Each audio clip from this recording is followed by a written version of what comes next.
አንድ ስዕል አስታውሳለሁ። መድኃኔዓለም በር እያንኳኳ ታስታውሳላችሁ?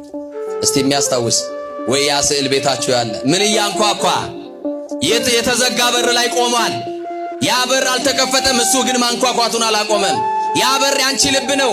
ትዕቢት የቆለፈው በር፣ ምቀኝነት የዘጋው በር፣ ዘረኝነት የዘጋው በር፣ አለማመን የዘጋው በር፣ አለመስማማት ልዩነት የዘጋው በር እሱ እንኳን ይሄውና በሩ እንደማይከፈት አውቆ ጥሎ አልሄደም። አማኑኤል ዛሬ በራችንን ያንኳኳል። የልባችን በር ላይ ቆሞ አልተከፈተም፣ በሩ ዝግ ነው። ማን አውቆ ይክፈትለት ለመድኃኔዓለም? እንዲህ እኮ ነው ያለው፣ ማንም ድምፄን ሰምቶ በር ቢከፍትልኝ አለ። ምንን ሰምቶ አለ? ማን ይስማው መድኃኔዓለምን? እሱ ይጣራል፣ ሰሚ የለውም። እሱ ያንኳኳል፣ በር የሚከፍትለት የለም። በራችን ተዘግቷል፣ ልባችን ቆሽሿል፣ ተዘግቷል። የተዘጋው በራችን ላይ ግን እግዚአብሔር ከማንኳኳት አላቆመም። እንዴት ያለ ትዕግስት ነው!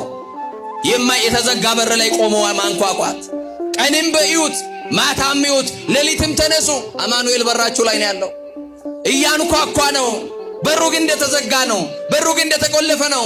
የተቆለፈ በር ላይ ቆሟል።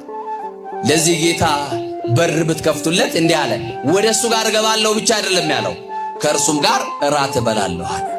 እናንተ ቤት የሚመጣ እንግዳ ምሳ የሚበላ ሳይሆን እራት የሚበላ እንግዳ ከመጣ እናንተ ቤት የሚያድር ነው ማለት ነው። ለእንግዳ ማረፊያ የሚሆን